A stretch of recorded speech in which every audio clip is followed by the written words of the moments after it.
ਸ਼ਲੋਕ ਮਹੱਲਾ ਪਹਿਲਾ। ਜੇਕਰ ਸੂਤਕ ਮੰਨੀਏ ਸਭ ਤੇ ਸੂਤਕ ਹੋਏ, ਗੋਹੇ ਅਤੇ ਲੱਕੜੀ ਅੰਦਰ ਕੀੜਾ ਹੋਏ। ਜੇਤੇ ਦਾਣੇ ਅੰਨ ਕੇ ਜੀਆਂ ਬਾਝ ਨ ਕੋਏ, ਪਹਿਲਾ ਪਾਣੀ ਜੀਵ ਹੈ ਜਿਤ ਹਰਿਆ ਸਭ ਕੋਏ।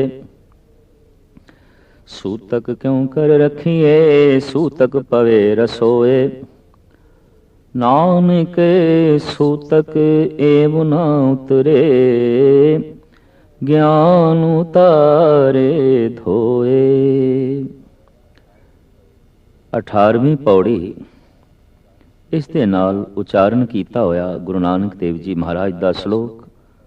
वैसे इस पौड़ी दे नाल गुरु नानक देव जी महाराज दे 3 श्लोक ने। इन्हां 3 श्लोकां दे उस मूल चर्चा नूं गुरु नानक देव जी महाराज ने अगे रखिया है, जो करीबन साडे देश दे विच व्यापक तौर दे चल रही है ते मन्नी जाती है। वो है सूतक पातक। किसी घर दे जीव का जन्म हो गया है, प्राणी का जन्म होया है या मृत्यु हो गई है, ऐसे घर बारे कहते ने इस घर नूं सूतक लगे है, इस घर नूं पातक लगे है। इस घर का अन्न भिटिया होया है, इस घर का धान भिटिया होया है। साहिब श्री गुरु नानक देव जी महाराज का यह नजरिया, क्योंकि जन्म ते मरण करीबन पृथ्वी ते चल ही रहा है और व्यापक तौर ते जो है चल रहा है। इस सूतक ते पातक नूं गुरु नानक देव जी महाराज कहते ने सभो सूतक भरम है, दूजे लगे जाए। इवें दुबदा दे च पैना है। सारे दा सारा सूतक अज्ञान है, जम्मण मरना हुक्म है, भाणे आवे जाए। जमना ते मरना प्रभु दी रजा दे च है। ते जे जन्म नूं सूतक मन लईए, मरण नूं पातक मन लईए, इस घर दे सूतक पातक लगे है, तो परमात्मा का जिहड़ा विधान है उसनों ही सूतक पातक लग गया है। फिर जो परमात्मा का बनाया होया जन्म ते मरण का विधान है, ये अशुद्ध हो गया, ये अपवित्र हो गया। क्योंकि जमदियां ही घर नूं सूतक लगना है, मरना ही घर नूं पातक लगना है। तो मौत ते जन्म जो प्रभु ने बनाई है, वास्तविक यही सूतक ते पातक है। ते बनाई प्रभु ने, तो प्रभु ने एक अछूत विधान नूं जन्म दिता है, एक अछूत किरिया नूं जन्म दिती है। अचेत अवस्था दे असी कैसी अनगहलियां जगत दे जो है करते हैं, और खास करके वो भी धर्म दे नां ते। ये सूतक पातक धार्मिक मनुखां दे प्रचार करके अज तक इस देश दे मनिया जा रहा है। महाराज कहते ने जेकर सूतक मनीए सब ते सूतक होए। अगर सूतक नूं मनीए तो फिर इस तो बचे होया कोई भी घर नहीं। एक प्रश्न खड़ा होगा, हर घर दे ते रोज जन्म मरण नहीं है, किसे घर दे है। तो सूतक पातक किसे घर दे हो सकता है, जिस घर दे बच्चे का जन्म होया है या जिस घर दे अर्थी उठ रही है, उस घर दे सूतक पातक होगा। पर महाराज कहते नहीं, सब ते सूतक होए। सारे घरां दे सूतक ते पातक है, और सारे घरां दे हर वक्त हर रोज जन्म ते मरण चल रहा है। कितनी गहरी दृष्टि है साहिब श्री गुरु नानक देव जी महाराज दी। ते इत्थे बंदे ने तर्क खड़ी कर देनी है, हर घर दे हर समय जन्म ते मरण नहीं, हर समय नहीं है। किसी घर दे अज मृत्यु है, किसी घर दे नहीं है। किसी घर दे अज किसी प्राणी का जन्म होया, बच्चे का जन्म होया, किसी घर दे नहीं है। पर आप कहते हो सब ते सूतक होए। फिर सूतक ते सारे घरां दे है, सारियां नूं लगेगा। ते सूतक तो फिर कोई घर भी बच नहीं सकता। महाराज कहते गोहे अते लकड़ी अंदर कीड़ा होए। प्रथम ते असी जो अग जलाते हैं, खास करके गुरु नानक देव जी महाराज के समय जो लकड़ां जलाईयां जांदियां सन, पाथियां जलाईयां जांदियां सन, आखिर उस सूक्ष्म जरासीम सन, उस दे कीड़े ने।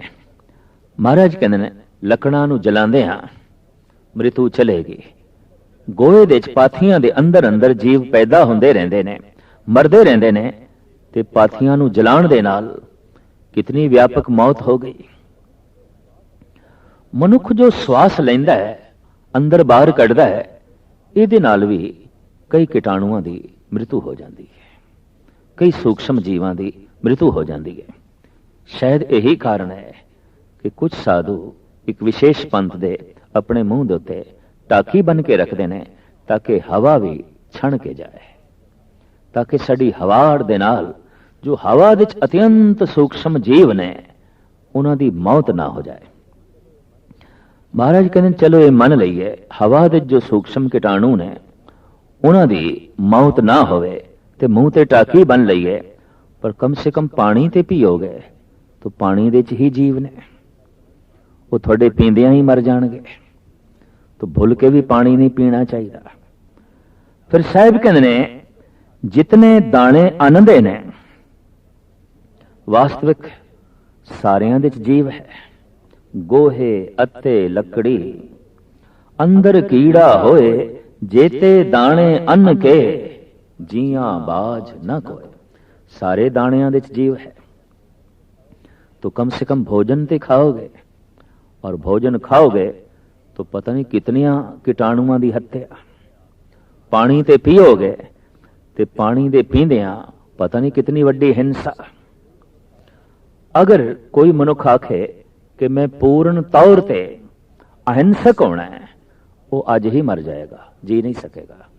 ना वो पानी पी सकता है, ना फिर वो अन्न खा सकता है, ना वो फिर श्वास ले सकता है, क्योंकि हवा दे च भी कीटाणु ने।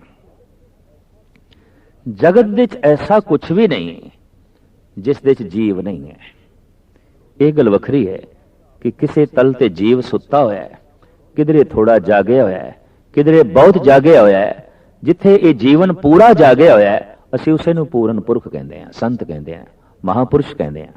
फिर किसी दे अंदर ये थोड़ा जागे है, बाकी सुता होया है, ते किसी दे अंदर पूर्ण तौर ते सुता होया है। जीव गुरबाणी ने पत्थर दे च भी मन लिया पर सुता होया, बिल्कुल अचेत।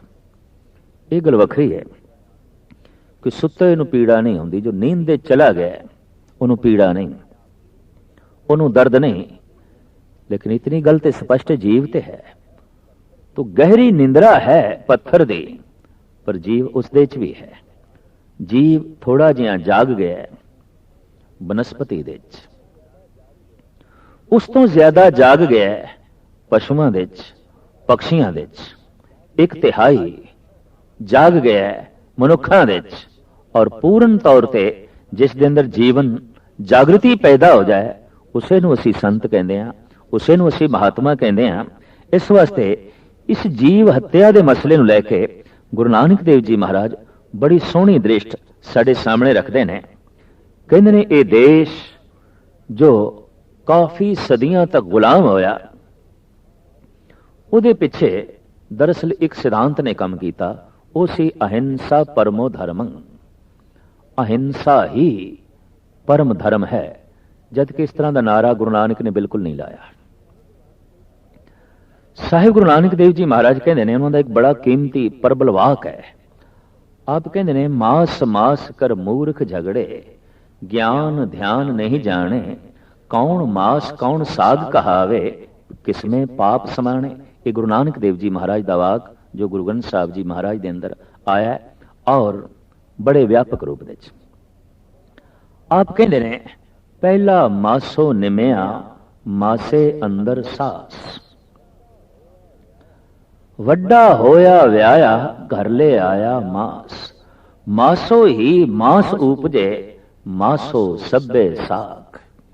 महाराज कहते पहले तू मास द्वारा मास दे प्रवेश किया, फिर तेरे मास दे च ही प्राण चले, फिर तू मास दे चों ही जन्म लिया, फिर तू वड्डा होया व्याया गया, घर दे एक मास का टुकड़ा ले आया, फिर मास तो मास की उत्पत्ति, मास तो मास का जो है पसारा, ਸਾਹਿਬ ਤੇ ਇੱਥੇ ਤੱਕ ਕਹਿੰਦੇ ਨੇ, ਜਹਾਂ ਬਾਹਰ ਨਿਮਿਆ ਮੰਮਾ ਮਾਸ ਗਰਾਸ। ਮਾਂ ਦਾ ਅਸਥਨ ਇੱਕ ਮਾਸ ਸੀ। तो मांस का जो सत है, तत्व है, वो दुध है। मांस का ही तत्व है, मांस दे चों ही निकलता है।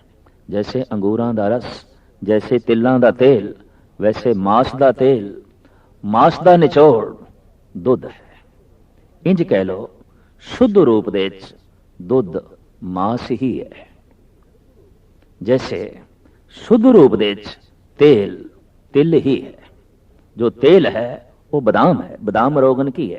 बदाम रोगन बदामां दा शुद्ध रूप, छिलके एक पासे हो गए, कचरा एक पासे हो गया, जो इचे तत्त से वो रोगन दे रूप दे सामने आ गए। इसी तरीके नाल तिल दे जो छिलके सन, जो ऊपर मोटी धारा से वो एक पासे हो गई, तत्त सामने आ गया तेलां दे रूप दे। हू बहु मांस अस्थूल दे जो सूक्ष्म धारा है वो है लहू दी, वो है दुध दी। मांस ते लहू तो ही दुध बनता है। ये मांस ते लहू दा तत्त है, निचोड़ है। बच्चा पी रहा है ते गुरु नानक देव जी महाराज कहते ने, तू ते जन्म तो ही मांसाहारी हो गया, तू मां दा अस्थन मूंह दे च पा लिया। फिर मांस द्वारा तेरी उत्पत्ति, मांस द्वारा तेरी पालना। वड्डा होया व्याया घर ले आया मांस। जवान हो गए, घर दे मांस का टुकड़ा ले आया है। और ये भी सारे दा सारा संबंध मांस का ही संबंध, मांस का ही मांस नाल सरपरश, मांस ही मांस की खुराक। इन गुरु नानक देव जी महाराज इंज भी कहते हैं, जियां का आहार जी खाना ये करे, जिस चीज दे जीव नहीं उस तो जीवन भी नहीं मिल सकता। जिस दे जीव नहीं वो जीवन देण दे असमर्थ है। इस वास्ते जीव हर चीज दे है। और कोई इस झगड़े नूं बहुत वधाए तो महाराज कहते मैं ते कहांगा वो मूर्ख है। मास मास कर मूर्ख झगड़े, ज्ञान ध्यान नहीं जाने। कौन मास कौन साग कहावे, किसमें पाप समाने। साहिब कहते ने, जे पैनी दृष्टिकोल है तो फिर साग भी मास है, क्योंकि बनस्पति दे जीवन है।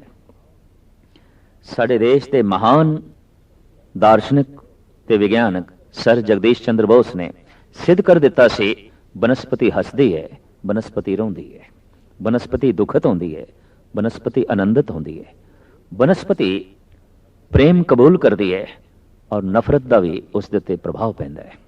बनस्पति दे नर भी हैगे ने, बनस्पति दे मदीन भी हैगे ने। बड़े शौक नाल लोग खास जो है खाई जा रहे ने, साग खाई जा रहे ने, बनस्पति खाई जा रहे ने और कहते असीं शाकाहारी हाँ। शाकाहारी मांसाहारी है, मांसाहारी शाकाहारी है, यात्रा है। जो शाक अगे वध गया है वो मांस है, जो मांस पीछे रह गया है वो शाक है। बस इतनी गल है। जो बनस्पति अगे चली गई है वो मांस है और जो मांस पीछे रह गया है वो बनस्पति है। क्योंकि धर्म की दुनिया विच ये बहुत वड्डा बखेड़ा सी, व्यापक। और कुरुक्षेत्र दे लगे हुए सूर्य ग्रहण के मेले विच गुरु नानक ने यह शब्द उच्चारण किया है। और कुरुक्षेत्र विच उच्चारण किया है, मास मास कर मूर्ख झगड़े, ज्ञान ध्यान नहीं जाने। कौन मास कौन साग कहावे, किसमें पाप समाने। क्योंकि इस श्लोक के आधार पर यह विचार चल पई है, तो गुरु नानक का एक होर श्लोक उन्होंने अगे किए बिना शायद विचार पूर्ण तौर पर स्पष्ट ना होवे। उस श्लोक का आधार बना के कोई खंडन करता है और गुरु नानक दे मास मास कर मूर्ख झगड़े श्लोक का इस शब्द का आधार बना के कोई मंडन करता है। गुरमत दे भी खंडन मंडन व्यापक है। बाकी भी समुची धार्मिक दुनिया दे खंडन मंडन व्यापक है। इस्लाम ने, ईसाईयत ने, यहूदियां ने, पारसियां ने इस विषय को छेड़िया ही नहीं। खंडन मंडन दोहां तो एक पासे हो गए। लेकिन साडे देश दे इसका खंडन ते मंडन है। महात्मा बुद्ध ने अपने भिक्षुओं को इतनी इजाजत दे दी कि सुते सिद्ध अगर मांस का टुकड़ा ਤੁਹਾਡੇ ਖੱਪਰ ਦੇ ਵਿੱਚ, ਤੁਹਾਡੇ ਭਿਕਸ਼ਾ ਪਾਤਰ ਦੇ ਵਿੱਚ ਪੈ ਜਾਏ ਤਾਂ ਉਹਨੂੰ ਖਾਣ ਦੇ ਵਿੱਚ ਕੋਈ ਇਤਰਾਜ਼ ਨਹੀਂ। ਮਹਾਤਮਾ ਬੁੱਧ, यही कारण है कि थाईलैंड श्याम दे सारे बुद्धिस्ट और बोधि साधु भिक्षु मांसाहारी ने, सवेरे शाम मांस खांदे ने।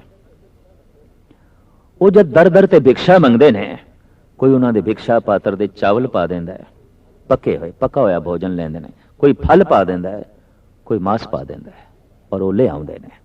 और इन्हां नूं अनंत वार भोजन करदे होया देखिया गया है, वो मांस भी खा लेंदे ने, चावल भी खा लेंदे ने, फुल भी खा लेंदे ने, फल भी खा लेंदे ने, क्योंकि इस तरह की खुल महात्मा बुद्ध ने दे दी कि सुते सिद्ध थोड़े पात्र दे अगर मांस पै गया है तो इतराज नहीं, यत्न ना करना, चेष्टा ना करना, सुते सिद्ध पै गया है तो कोई हर्ज नहीं। लेकिन इस प्रकरण नूं, इस विषय नूं इस्लाम ने छेड़िया ही नहीं, ईसाईयत ने छेड़िया ही नहीं, यहूदी पारसियां ने छेड़िया ही नहीं। साडे देश दे विच इसदा खंडन मंडन है सनातन मत दे विच और गुरमत दे विच। गुरमत दे विच जो मंडन करता ने वो इस शब्द नूं लैंदे ने, मास मास कर मूर्ख झगड़े, ज्ञान ध्यान नहीं जाने, कौन मास कौन साग कहावे, किसमें पाप समाने। लेकिन खंडन करता कहते ने, रस सुनना सोना रस रूपा, कामन रस पर मल की वास, रस से जा रस घोड़े मंदर, रस मीठा रस मास, एते रस शरीर के कह घट नाम निवास। गुरु नानक देव जी महाराज दे इस श्लोक नूं सामने अगे करके कहते ने कि इतने रस अगर शरीर दे च ने तो नाम दा वासा नहीं हो सकता। रस सोना रस रूपा, कामन रस पर मल की वास, रस से जा रस घोड़े मंदर, रस मीठा रस मास, एते रस शरीर के कह घट नाम निवास। टीकाकारा ने, व्याख्याकारा ने या खंडन करता लोग सिर्फ इस नूं आधार बनाते ने, रस मीठा रस मास, जिन्ने चिर तक मास का रस मौजूद है उतने चिर तक नाम का वासा हिरदे विच नहीं होवेगा। पर गुरु नानक दे इस श्लोक नूं पूर्ण रूप विच लेना पेगा। रस सोना, सोना भी एक रस है, तो ये घर विच नहीं होना चाहिए, बाहर सुट देना चाहिए। रस रूपा, चांदी भी एक रस है, स्वाद है, और इसकी बड़ी प्रदर्शनी, 1-1 किलो चांदी के गहने पहनण वालियां हुण भी देहाती बीबियां देखण नूं मिलदियां ने, और उसका प्रगटावा बड़ा रस, 2-2 किलो 3-3 किलो के कड़े पैरां दे विच, हत्थां दे विच, इतना बोझ पर रस है, स्वाद है। जिस चीज दे स्वाद होवे वो फिर बोझ नहीं प्रतीत होंदी, जिस दे रस है वो भार नहीं प्रतीत होंदी। रस सोना रस रूपा, कामन रस, स्त्री भी एक रस है। फिर किसी पुरुष दे कोल कोई स्त्री नहीं होनी चाहिए, गृहस्थी जीवन होना ही नहीं चाहिए, और इनू भी बाहर करना चाहिए। कामन रस पर मल की वास, सुगंधी भी एक रस है, बल्कि ये रस इतना व्यापक है कि धार्मिक मंदिरों भी इसकी लोड़ है। धूप दीप अगरबत्ती चंदन सेंट इतर जितना धार्मिक स्थानों वरतिया जाता है, इतना आम घरों नहीं वरतिया जाता है। कोई इस्लामी दरगाह ऐसी नहीं जिथे लुबान ना धुकाया जाए, जिथे सेंट का छिड़काव ना हो। बड़े बड़े इतिहासक स्थानों सेंट का छिड़काव होंदा है, इतर का छिड़काव होंदा है, और तरह तरह दी होर सुगंधियां फैलन, अगरबत्तियां जलाइया जांदियां ने। यह भी एक रस है। रस सोना रस रूपा, कामन रस पर मल की वास, रस से जा रस घोड़े मंदर, रस मीठा रस मास। सुंदर सेजा यह भी एक रस है। घोड़े सोहणियां सोहणियां असवारियां यह भी एक रस है। महल माड़ियां यह भी एक रस है, और मिठा भी एक रस है। कईयां नूं इस ढंग नाल देखिया कि मिठे नाल बड़ा लगाओ, बड़ी पकड़। दिन दे कई दफा कई प्रकार का मिठा खाण नूं मिले तां ही उन्हां नूं चैन आउंदा है। फिर रस मीठा रस मास, अखीर दे सतगुर कहंदे ने मास भी एक रस है। इते रस शरीर के कै घट नाम निवास। इतने रस जिस शरीर दे च ने वो नाम किवें जपेगा, ਉਹ ਨਾਮ ਦਾ ਰਸ ਕਿਵੇਂ ਮਾਣੇਗਾ? तो क्या ये सारियां चीज़ां घर दे चों कढ़ दईए? सोना, चांदी, इस्त्री, सेजा और असवारियां, क्या मकान सारे तोड़ दईए? क्या कोई भी सुगंधित वस्तु घर दे च ना ले आईए? गुरु नानक दी रमज नूं समझना पेगा, गुरु नानक दे समझाण दे ढंग नूं समझना पेगा। गुरु नानक कहंदे ने सोना माड़ा नहीं, सोने विच रस माणना माड़ा है। सोना एक लोड़ है, ठीक है, पर सोना एक रस बन गया है। ये ते ताप है, ये बुखार है, ये ते अवगुण है। चांदी एक लोड़ है, वक्त जरूरत दी, ठीक है, घर दे च रहनी चाहिए, पर ये रस बन गई है। जिस चीज दे च रस होवे, मनुख उसका प्रगटावा भी बड़ा करता है, मनुख उसका दिखावा भी बड़ा करता है। तो जिसका सोने दे च बड़ा रस होवेगा, वो सोने का दिखावा करेगा, वो बटन भी सोने दे लाएगा, वो हार भी सोने दे पहनेगा, वो हाथों दे उत्ते भी सोना थप्पेगा। सब कुछ अपनी काया नूं इस ढंग दी बनाने की कोशिश करेगा कि कंचन ही कंचन दिखाई देवे। ये उसका रस है, ये उसका स्वाद है। अगर सोना रस बन गया तो सोना जहर बन गया, सोना लोड़ है तो सोना अमृत है। चांदी लोड़ है तो अमृत है, पर चांदी रस बन गई है तो जहर है। स्त्री एक लोड़ है, ग्रस्त दी लोड़ है, मर्यादा दी लोड़ है। प्रभु ने जो रुचियां मनुख दे अंदर पाईयां ने, उन्हां दी एक लोड़ है। स्त्री लई पुरुष, पुरुष लई स्त्री, पर एक रस बन जाए, जैसे कि इतिहास विच पढ़न नूं मिलदा है वे उसदियां 100 पटराणियां, ओदियां 200 पटराणियां, ये ते रस है। ये नरक बन गया, ये नरक जिंदगी है। लोड़ होना होर गल है, रस दा हो जाना होर गल है। अगर स्त्री एक रस है तो फिर ये जहर है। मकान दी लोड़ है, पर मकान रस बन जाए। जिन्हां बंदियां लई मकान रस होंदा है, वो मकान दे शायद रहिंदे ते घट ने, पर मकान दा दिखावा बहुत ज्यादा करते हैं, प्रगटावा बहुत ज्यादा करते हैं, लोग देखन। और लोकां दे उत्ते अपने मकान दे राही प्रभाव पाना, अहंकार दी तृप्ति, अहंकार दा रस। तो सेजा भी एक रस है, मकान भी एक रस है। और इसी तरीके नाल असवारी रस बन जाए, मिठा रस बन जाए तो जहर है, मकान जहर है अगर वो रस बन गया। मकान अमृत है अगर वो लोड़ है। सेजा असवारियां अगर लोड़ ने तो अमृत है, पर रस है तो जहर है। हू बहु इसी तरीके नाल मिठा अगर लोड़ है, वाकई लोड़ है। शरीर विच मिठे की मिकदार दे घटदियां शरीर रोगी हो सकता है, तवाजन कायम रहना चाहिए। पर जे वध जाए तो मधुमेह, शुगर इत्यादि की बीमारी भी हो सकती है। मिठा एक लोड़ है, पर जे रस बन जाए तो जहर है। मांस एक लोड़ हो सकती है, अगर रस बन गया तो जहर है। किसी लिए स्त्री जहर है, किसी लिए अमृत है। किसी लिए असवारी जहर है, किसी लिए अमृत है।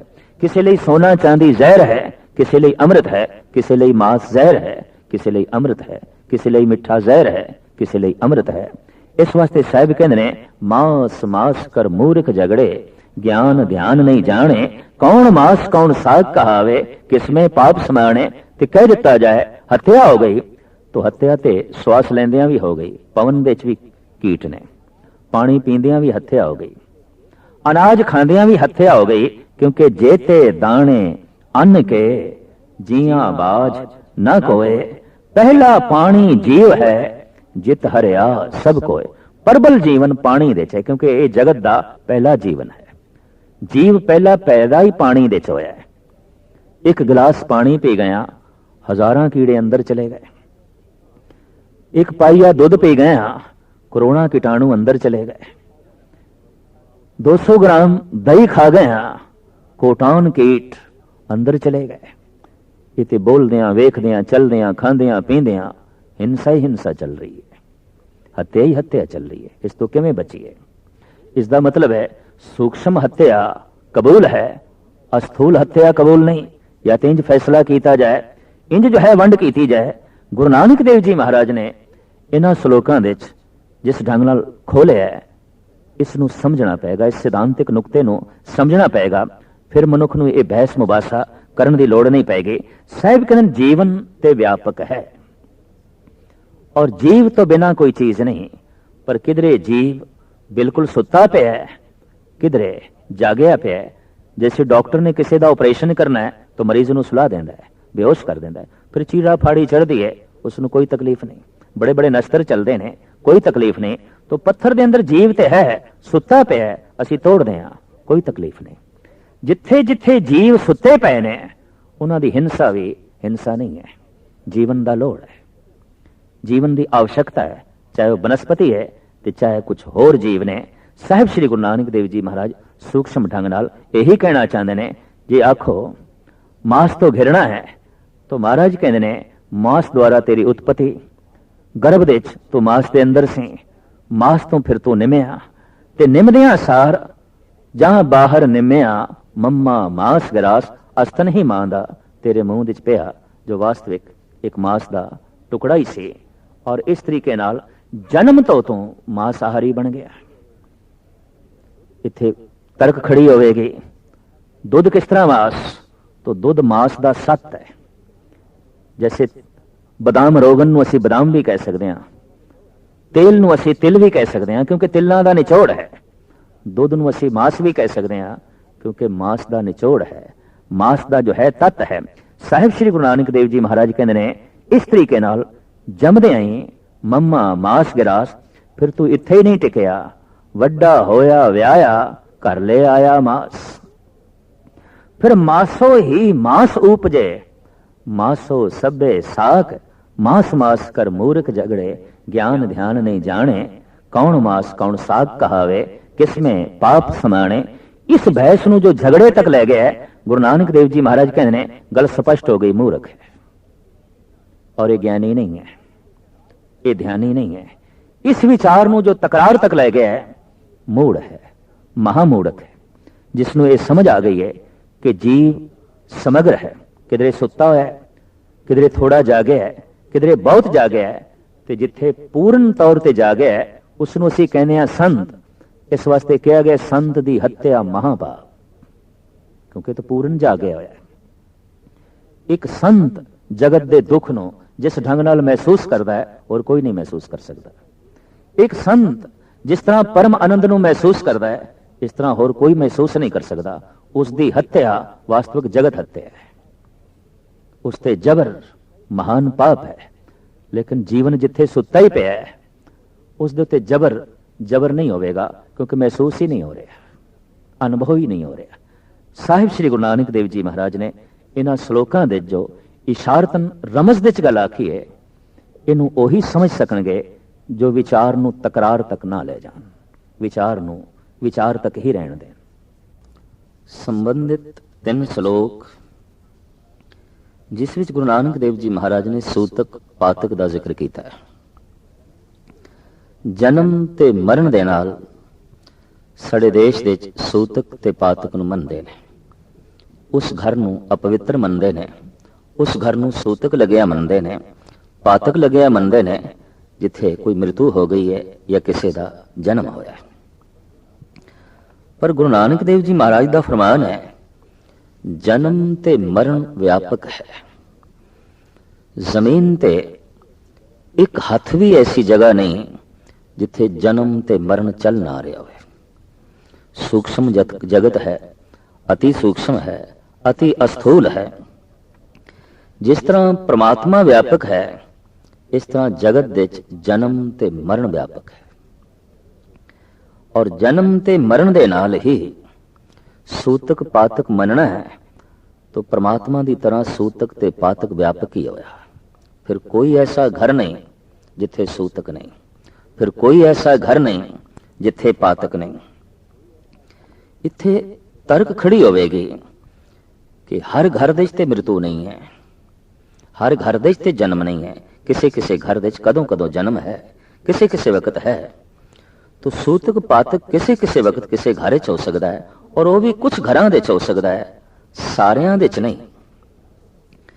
लेकिन गुरु नानक देव जी महाराज एक उदाहरण देंदे ने, जमना ते मरना सिर्फ मनुख दा थोड़ी है। और वाकई जन्म ते मरण दे नाल ही सूतक पातक जोड़ना है तो अनंत जीव जम रहे ने मर रहे ने। जैसे कि महाराज कहते ने, जेकर सूतक मनीए सब ते सूतक होए। जे मनना है तो फिर सूतक व्यापक है। फिर कोई भी घर ऐसा नहीं जो सूतक तो बचे होवे। मसलन गोहे अत्ते लंकड़ी अंदर कीड़ा होए। जो घर विच बालन बालदे हैं, चाहे किसी तरह का भी है, ਉਹਦੇ ਨਾਲ अनंत जीव मर जाते हैं। बेशुमार जीव मर जाते हैं। धरती के उत्ते किसी थां ते भी अग बाली है, बस अग दे बालदियां ही जीव मरनगे। ये तो सूतक लग गया, पातक लग गया। महाराज कहते सिर्फ इतना ही नहीं, जेते दाने अन्न के जियां बाज ना कोए। जे सूतक मृत्यु दे नाल मनना है, जन्म दे नाल मनना है, तो कम से कम मनुख अन्न ते खांदा है, अनाज ते खांदा है, तो अनाज दे अंदर भी जीव है। और जिस वक्त असी अन्न दे दाणियां नूं भुनदे हां, वो उछलदे ने और आवाज भी करदे ने। ये सबूत है कि उन्हां विच जीव है। जदों असी उन्हां नूं भुनदे हां, बकायदा आवाज करदे ने। पीस दिता गया, उन्हां नूं असी खा रहे हां। कितना जीव असी अपने अंदर पचा लेंदे हैं। तो फिर अन्न दा खाना भी सूतक है, जो करीबन करीबन हर घर विच खाया जा रहा है। इस करके हर घर विच सूतक लगे होया मनना पेगा।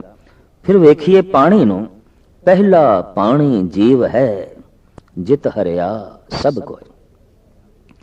समूह ब्रह्मंड दी हरियावली जिस पानी दे आसरे ते है, ये ब्रह्मंड दा पहला जीवन है। कहते जीव पहले विकसित होया ही पानी दे, और उत्थों विकास करदियां करदियां ये खुशकी दे च आया। गुरु नानक देव जी महाराज ऐसा फरमान भी करते ने, साचे ते पवना भया, पवने ते झल होए, जल ते त्रिभुवन साजिया, घट घट जोत समोए।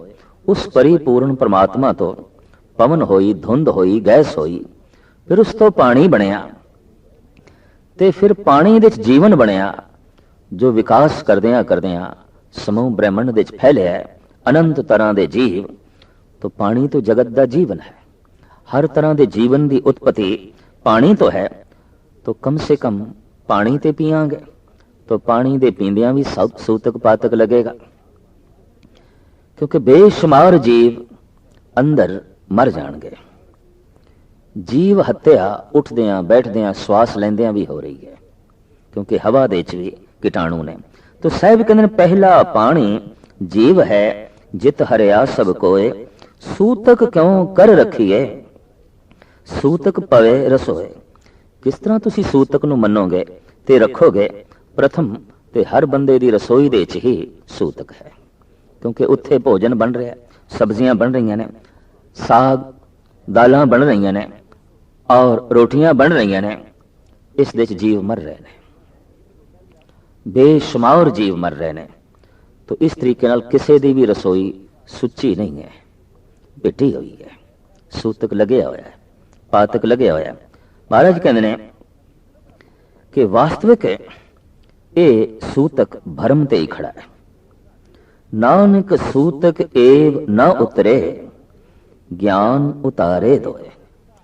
ये सूतक, ये बिठ, ये मलनता, ये अपवित्रता इस तरीके नाल नहीं उतरेगी जिवें कि जगत सोचता है बई इस घर दे सूतक लगे है, इत्थे कुछ खाना पीना नहीं, इहदे नाल भिटना नहीं।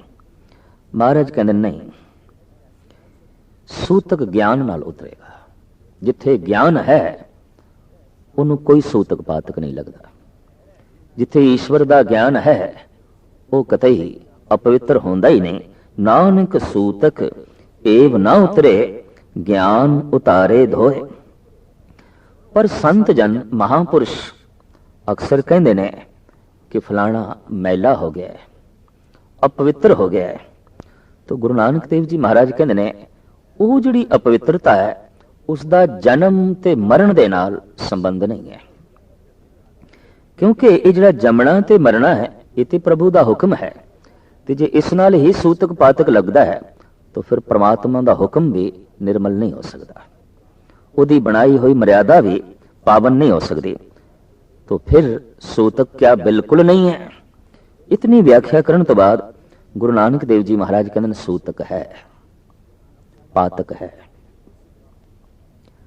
वास्तविक सूतक है। और वो केड़ा है? सतगुरु कहते ने मन का सूतक लोभ है, जेवा सूतक कूड़। हैगा सूतक मन का जिहड़ा सूतक है वो लोभ है। लोभी दा मन पावन हो ही नहीं सकता, क्योंकि लोभी दा मन अपने आप दे होंदा ही नहीं, अपने घर दे होंदा ही नहीं। उस लोभी दा मन अपने तन दे होंदा ही नहीं, हमेशा दूसरे दे तन दे होंदा है। लोभी दा मन अपने धन दे होंदा ही नहीं, दूसरे दे धन दे होंदा है। लोभी दा मन अपने परिवार दे होंदा ही नहीं, वो दूजी थां ते होंदा है। इस वास्ते साहिब कहते हैं कि मन का जो सूतक है वो लोभ है। जिहवा सूतक कूड़, जबान का सूतक है झूठ बोलना, मिथ्या बोलना, गलत बयानी करनी। ये रसना का सूतक है। अखी सूतक वेखना पर तिरिया पर धन रूप। अख का सूतक यह है कि पराए धन नूं लोभ की दृष्टि नाल वेखना, पराए तन नूं वासना की दृष्टि नाल वेखना। ये अखां का सूतक है। और इसी तरीके नाल कन्नी सूतक, कन्न पै लाए तबारी खाए। कन्न का सूतक यह है कि झूठ, निंदा, चुगली कन्ना नाल मनुख शौक नाल सुने। बड़ा रस मिलता है जद कन किसी की निंदा सुनते हैं। बड़ा दुख होता है जद किसी की उपमा होवे। मनोविग्यानक भी कहते हैं कि मनुख उपमा भी सुनना चाहता है बशर्ते अपनी होवे। मनुख निंदा भी सुनना चाहता है बशर्ते दूजे दी होवे। मनुख निंदा भी करना चाहता है बशर्ते दूजे दी होवे। और मनुख निंदा सुनना भी चाहता है जब दूसरे दी होवे, अपने दी नहीं। महाराज कहते ये कन्ना का सूतक है जो झूठ ते चुगली कन्ना नाल सुननी है और अपना मन किसे बारे मैला कर लेना है। फरमान नानक हंसा आदमी बद्धे जमपुर जाए। इस तरह का जो आदमी है जिहदे मन विच लोभ का सूतक है, जिहदी अखां विच पराए तन ते धन का सूतक है, जिहदे कन्नां विच पराई चुगली ते निंदा सुनन का सूतक है, महाराज कहते हैं ऐसा मनुख जमपुरी विच जाएगा, बार बार जमेगा, मरेगा। ऐसा मनुख अनंत जन्म अपने ख्वार करेगा। नानक हंसा आदमी बद्धे जमपुर जाए। अगर सूतक है तो जिस सूतक तो अनंत जन्मां का दुख पैदा होता है वो यही सूतक है। जिहड़ा सूतक आम जगत दे मनिया जाता है ਉਹਦੇ बारे सतगुरु कहते ने सभो सूतक भरम है दूजे लगे जाए। सारे का सारा सूतक जो मनिया जाता है जिसका संबंध जन्म ते मरण दे नाल है, महाराज कहते हैं भरम है। भरम तो मुराद यह है कि चीज कुछ होर होवे, दिखाई कुछ होर दे। इसनूं कहते हैं भ्रांति हो गई है, इत्थे भरम पैदा हो गया है। जैसे अंधेरे दे कारण करके रस्सी सप दिखाई देने लग पे, तो भ्रांति है, भरम है। अगर सप दिखाई दे गया तो कदम रुक जाएंगे, डर पैदा हो जाएगा, खौफ पैदा हो जाएगा, चलना रुक जाएगा। पर यह भी स्पष्ट है कि वो सप नहीं है। सप प्रतीत होया है अंधकार करके। कोई लालटेन ले आया है, रोशनी कीती है, रोशनी नाल हनेरा नस गया है, तो अंधकार ही नहीं नसिया, सप भी नस गया है। हुण सप भी कोई नहीं, हुण रस्सी दिखाई दे रही है, हुण सप तो है नहीं। तो जब अंधकार दूर हो गया, सप दूर हो गया, तो भय भी मिट गया। अज्ञानता दे अंधकार करके वस्तु कुछ होर होंदी है, दिखाई कुछ होर देंदी है। इस वास्ते अज्ञानता दा अंधकार मिटदा है ज्ञान दे प्रकाश दे नाल। तो इस वास्ते साहब कहंदे ने ਸਭੋ ਸੂਤਕ ਭਰਮ ਹੈ ਭ੍ਰਾਂਤੀ ਹੈ, ਇਹ ਤੇ ਅਗਿਆਨਤਾ ਹੈ। ਦੂਜੇ ਲੱਗੇ ਜਾਏ, ਇਹਦੇ ਨਾਲ ਮਨੁੱਖ ਸੱਚ ਤੋਂ ਉਖੜ ਕੇ ਦ્વੈਤ ਦੇ ਚ ਪੈ ਜਾਂਦਾ ਹੈ, ਦੁਬਦਾ ਦੇ ਚ ਪੈ ਜਾਂਦਾ ਹੈ। ਜਦ ਕਿ ਜੰਮਣ ਮਰਣਾ ਹੁਕਮ ਹੈ, ਭਾਣੇ ਆਵੇ ਜਾਏ। ਇਹ ਜੰਮਣਾ, ਇਹ ਮਰਨਾ ਤੇ ਪ੍ਰਭੂ ਦਾ ਹੁਕਮ ਹੈ। ਇਹ ਕੋਈ ਮਨੁੱਖ ਦੀ ਬਣਾਈ ਹੋਈ ਮਰਿਆਦਾ ਨਹੀਂ ਹੈ। ਇਸ ਨੂੰ ਗੁਰੂ ਨਾਨਕ ਦੇਵ ਜੀ ਮਹਾਰਾਜ ਇੰਜ ਕਹਿੰਦੇ ਨੇ, ਜੋਰ ਨਾ ਜੀਵਨ ਮਰਨ ਨਾ ਜੋਰ। ਸਾਡਾ ਜਨਮ ਹੋਇਆ, ਇਸ ਦੇ ਸਾਡਾ ਜ਼ੋਰ ਨਹੀਂ, ਇਸ ਦੇ ਸਾਡਾ ਚੁਣਾਵ ਵੀ ਨਹੀਂ। ਸਾਡੀ ਮੌਤ ਹੋਵੇਗੀ, ਉਸ ਦੇ ਸਾਡੀ ਇੱਛਾ ਨਹੀਂ, ਸਾਡਾ ਜ਼ੋਰ ਨਹੀਂ। ਇਹ ਜਨਮ ਤੇ ਮਰਨ ਮਹਾਰਾਜ ਕਹਿੰਦੇ ਨੇ ਹਮਰੇ ਵਸ ਨਾ ਹੈ। ਜਨਮ ਮਰਨ ਹਮਰੇ ਵਸ ਨਾ ਹੈ, ਇਹ ਤੇ ਪ੍ਰਭੂ ਦੇ ਹੱਥ 'ਚ ਹੈ। ਜਦ ਅਕਾਲ ਪੁਰਖ ਤੋਂ ਹੀ ਜੰਮਣਾ ਮਰਨਾ ਚੱਲ ਰਿਹਾ ਹੈ ਤੇ ਉਹਦੇ ਨਾਲ ਸੂਤਕ ਪਾਤਕ ਜੋੜਨਾ, ਇਹ ਅਕਾਲ ਪੁਰਖ ਦੇ ਨਾਲ ਹੀ ਸੂਤਕ ਪਾਤਕ ਜੋੜਨਾ ਹੈ। ਜਦ ਕਿ ਅਕਾਲ ਪੁਰਖ ਉਹ ਪਰਿਪੂਰਨ ਪ੍ਰਮਾਤਮਾ ਤੇ ਮਹਾ ਨਿਰਮਲ ਹੈ, ਪਵਿੱਤਰ ਹੈ। ਜੰਮਣ ਮਰਨਾ ਹੁਕਮ ਹੈ, ਭਾਣੇ ਆਵੇ ਜਾਏ। ਮਨੁੱਖ ਰੱਬ ਦੀ ਰਜ਼ਾ ਦੇ ਵਿੱਚ ਆਉਂਦਾ ਹੈ, ਜਾਉਂਦਾ ਹੈ। ਉਹਦੀ ਰਜ਼ਾ ਕਰਕੇ ਜੀਵ ਜੰਮਦੇ ਨੇ, ਮਰਦੇ ਨੇ। ਖਾਣਾ ਪੀਣਾ ਪਵਿੱਤਰ ਹੈ, ਦਿੱਤੋਨ ਰਿਜਕ ਸਮਾਏ। ਉਸ ਪਰਿਪੂਰਨ ਪ੍ਰਮਾਤਮਾ ਨੇ ਸਿਰ ਸਿਰ ਜੀਵਾਂ ਨੂੰ ਰਿਜ਼ਕ ਦਿੱਤਾ ਹੋਇਆ ਹੈ, ਔਰ ਇਹ ਖਾਣਾ ਪੀਣਾ ਕਤਈ ਅਪਵਿੱਤਰ ਨਹੀਂ। ਕਿਧਰੇ ਖਾਣੇ ਪੀਣੇ ਨਾਲ ਵੀ ਕੋਈ ਸੂਤਕ ਪਾਤਕ ਜੋੜ ਦੇਵੇ ਬਈ ਇਸ ਘਰ ਦਾ ਖਾਣਾ ਪਾਤਕ ਹੈ, ਸੂਤਕ ਹੈ, ਕਿਉਂਕਿ ਇਸ ਘਰ ਦੇ ਵਿੱਚ ਜੰਮਣਾ ਹੋਇਆ, ਮਰਨਾ ਹੋਇਆ। ਅੱਜ ਵੀ ਅਸੀਂ ਦੇਖਦੇ ਹਾਂ ਕਿ ਕਿਸੇ ਘਰ ਦੇ ਵਿੱਚ ਮ੍ਰਿਤੂ ਹੋ ਜਾਏ ਤਾਂ ਪੜੋਸੀ ਖਾਣਾ ਬਣਾ ਕੇ ਲੈਂਦੇ ਨੇ, ਉਸ ਘਰ ਦੇ ਵਿੱਚ ਨਹੀਂ ਬਣਾਇਆ ਜਾਂਦਾ ਬਈ ਇਸ ਘਰ ਦੇ ਵਿੱਚ ਸੂਤਕ ਹੈ। ਖਾਣਾ ਭ੍ਰਸ਼ਟ ਹੋ ਜਾਏਗਾ। ਇਸ ਨਾਲ ਵੀ ਗੁਰੂ ਨਾਨਕ ਦੇਵ ਜੀ ਮਹਾਰਾਜ ਸਹਿਮਤ ਨੇ। ਆਪ ਕਹਿੰਦੇ ਨੇ ਖਾਣਾ ਪੀਣਾ ਪਵਿੱਤਰ ਹੈ। ਕਿਸੇ ਦੇ ਮਰਨ ਨਾਲ, ਕਿਸੇ ਦੇ ਜੰਮਣ ਦੇ ਨਾਲ ਖਾਣਾ ਪੀਣਾ ਅਪਵਿੱਤਰ ਨਹੀਂ ਹੁੰਦਾ, ਖਾਣਾ ਪੀਣਾ ਮਲੀਨ ਨਹੀਂ ਹੁੰਦਾ। ਖਾਣੇ ਦੇ ਉੱਤੇ ਜਨਮ ਦਾ ਕੀ ਪ੍ਰਭਾਵ, ਮਰਨ ਦਾ ਕੀ ਪ੍ਰਭਾਵ। ਅਗਰ ਕਿਸੇ ਦੀ ਮ੍ਰਿਤੂ ਹੋ ਗਈ ਹੈ ਜਾਂ ਕੋਈ ਜੰਮ ਪਿਆ ਹੈ ਤਾਂ ਕਹਿ ਦਿੱਤਾ ਜਾਏ ਖਾਣਾ ਭ੍ਰਸ਼ਟ ਹੋ ਗਿਆ, ਇਸ ਘਰ ਦਾ ਭੋਜਨ ਨਹੀਂ ਛਕਿਆ ਜਾ ਸਕਦਾ। ਸਾਹਿਬ ਕਹਿੰਦੇ ਨਹੀਂ, ਖਾਣਾ ਪੀਣਾ ਪਵਿੱਤਰ ਹੈ, ਦਿੱਤੋਂ ਨੂੰ ਰਿਜ਼ਕ ਸੰਭਾਏ। ਸਾਰਿਆਂ ਨੂੰ ਉਸਨੇ ਸੰਭਾਲ ਕੇ ਰਿਜ਼ਕ ਦਿੱਤਾ ਹੋਇਆ ਹੈ ਤੇ ਖਾਣਾ ਪੀਣਾ ਪਾਵਨ ਹੈ। ਨਾਨਕ ਜਿਨੇ ਗੁਰਮੁਖ ਬੁਝਿਆ ਤਿੰਨਾ ਸੂਤਕ ਨਾ ਹੈ। ਗੁਰੂ ਦੁਆਰਾ, ਗੁਰੂ ਤੋਂ ਜਿਨ੍ਹਾਂ ਨੂੰ ਇਹ ਸੋਝ ਮਿਲ ਗਈ ਹੈ, ਸਮਝ ਮਿਲ ਗਈ ਹੈ, ਉਹਨਾਂ ਨੂੰ ਸੂਤਕ ਨਹੀਂ ਹੈ, ਉਹਨਾਂ ਨੂੰ ਅਪਵਿੱਤਰਤਾ ਨਹੀਂ ਹੈ। ਭਗਤ ਕਬੀਰ ਵੀ ਗੁਰੂ ਨਾਨਕ ਦੇਵ ਜੀ ਮਹਾਰਾਜ ਦੇ ਇਹਨਾਂ ਖਿਆਲਾਂ ਨਾਲ ਸਹਿਮਤ ਨੇ। ਇੱਕ ਦਿਨ ਐਸਾ ਹੋਇਆ, ਆਪ ਖੱਡੀ ਬੁਣ ਰਹੇ ਸਨ। ਕਪੜਾ ਬੁਣਦਿਆਂ ਬੁਣਦਿਆਂ ਲੋਈ ਆਪ ਦੀ ਪਤਨੀ ਆਈ, ਥਾਲੀ ਦੇ ਵਿੱਚ ਭੋਜਨ ਲੈ ਕੇ। ਆਪਨੇ ਉੱਥੇ ਹੱਥ ਧੋਤੇ ਤੇ ਬੈਠਿਆਂ ਹੀ ਬੈਠਿਆਂ ਉਸ ਖੱਡੀ ਤੇ ਭੋਜਨ ਕਰਨ ਲੱਗ ਪਏ। ਇੱਕ ਤਾਰਕਿਕ ਨੇ, ਇੱਕ ਬ੍ਰਾਹਮਣ ਨੇ ਕਹਿ ਦਿੱਤਾ, ਇਤਨੇ ਵੱਡੇ ਭਗਤ ਬਣੇ ਫਿਰਦੇ ਹੋ ਪਰ ਤੁਹਾਨੂੰ ਤੇ ਭੋਜਨ ਛਕਣ ਦੀ ਵੀ ਜਾਚ ਨਹੀਂ, ਰੋਟੀ ਖਾਣ ਦਾ ਵੀ ਢੰਗ ਨਹੀਂ। ਤੋ ਭਗਤ ਕਬੀਰ ਕਹਿੰਦੇ ਨੇ, ਬ੍ਰਾਹਮਣ ਦੇਵਤਾ ਚਲੋ ਤੂੰ ਮੈਨੂੰ ਦੱਸ ਜਾ ਫਿਰ ਢੰਗ। ਸੁੱਚੀ ਥਾਂ ਤੇ ਬੈਠ ਕੇ ਭੋਜਨ ਛਕਣਾ ਚਾਹੀਦਾ ਹੈ। ਜਿੱਥੇ ਬੈਠ ਕੇ ਤੂੰ ਕੰਮ ਪਿਆ ਕਰਦਾ ਹੈ ਉੱਥੇ ਹੀ ਰੋਟੀ ਖਾਣ ਲੱਗ ਪਿਆ। ਭੋਜਨ ਛਕਣ ਲਈ ਪਾਵਨ ਜਗ੍ਹਾ ਚਾਹੀਦੀ ਹੈ, ਪਵਿੱਤਰ ਜਗ੍ਹਾ ਚਾਹੀਦੀ ਹੈ। ਤੋ ਸਵਾਲੀਆ ਫਿਕਰਾ ਭਗਤ ਕਬੀਰ ਸਾਹਮਣੇ ਰੱਖਦੇ ਨੇ। ਕਹੋ ਪੰਡਿਤ ਸੂਚਾ ਕੌਣ ਥਾਂ, ਜਹਾਂ ਬੈਸ ਹੋ ਭੋਜਨ ਖਾਓ। ਹੁਣ ਤੂੰ ਹੀ ਮੈਨੂੰ ਦੱਸ ਕਿ ਜਗ੍ਹਾ ਕਿਹੜੀ ਸੁੱਚੀ ਹੈ। ਪ੍ਰਥਮ ਮਾਤਾ ਝੂਠੀ, ਪਿਤਾ ਵੀ ਝੂਠਾ, ਝੂਠੇ ਹੀ ਫਲ ਲਾਗੇ, ਆਵੇ ਝੂਠੇ ਜਾਏ ਵੀ ਝੂਠੇ, ਝੂਠੇ ਮਰੇ ਅਭਾਗੇ। ਜੇ ਸੱਚ ਜਾਣੇ, ਹਰ ਇੱਕ ਮਨੁੱਖ ਦੇ ਮਾਂ-ਬਾਪ ਵੀ ਝੂਠੇ ਨੇ। ਕੁਛ ਨਾ ਕੁਛ ਮਨ ਦੇ ਚ ਲੋਭ ਆਉਂਦਾ ਹੈ, ਕੁਛ ਨਾ ਕੁਛ ਦ੍ਰਿਸ਼ਟੀ ਦੇ ਚ ਹੁੰਦਾ ਹੈ, ਕੁਛ ਨਾ ਕੁਛ ਕੰਨਾਂ ਦੇ ਚ ਪਰਾਈ ਚੁਗਲੀ ਦਾ ਰਸ ਆਉਂਦਾ ਹੈ। ਕੋਈ ਵਿਰਲਾ ਹੀ ਮਨੁੱਖ ਹੋਵੇਗਾ ਜਿਹਦੀ ਮਾਂ ਸੁੱਚੀ ਹੋਵੇ, ਜਿਹਦਾ ਪਿਤਾ ਸੁੱਚਾ ਹੋਵੇ,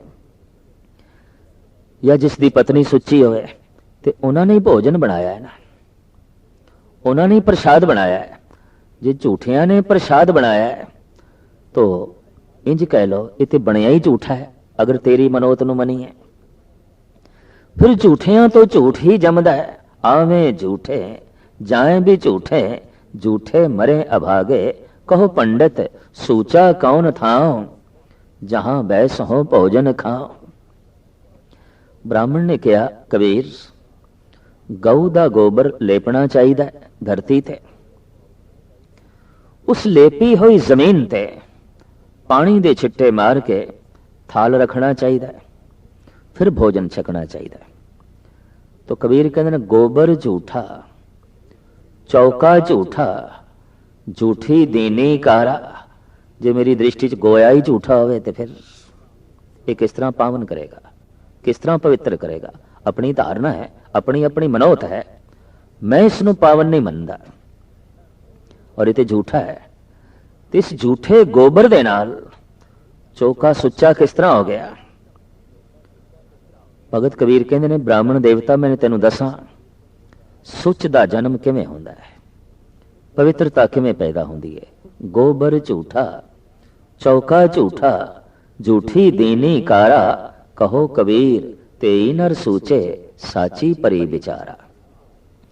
जिस दे हिरदे विच सच दी विचार है, जो सच दा चिंतन कर रहा है, वो जिथे भी बैठा है जगह नूं सुच्चा करेगा, न कि सुच्ची जगह ते बैठ के वो सुच्चा होवेगा, नहीं, वो जिथे बैठेगा उहदे बैठण नाल जगह सुच्ची होवेगी, वो जिथे बैठेगा उहदे बैठण नाल जगह पावन होवेगी, वो जिथे बैठेगा उसदे बैठण नाल ही पवित्रता आले दुआले खिरलेगी।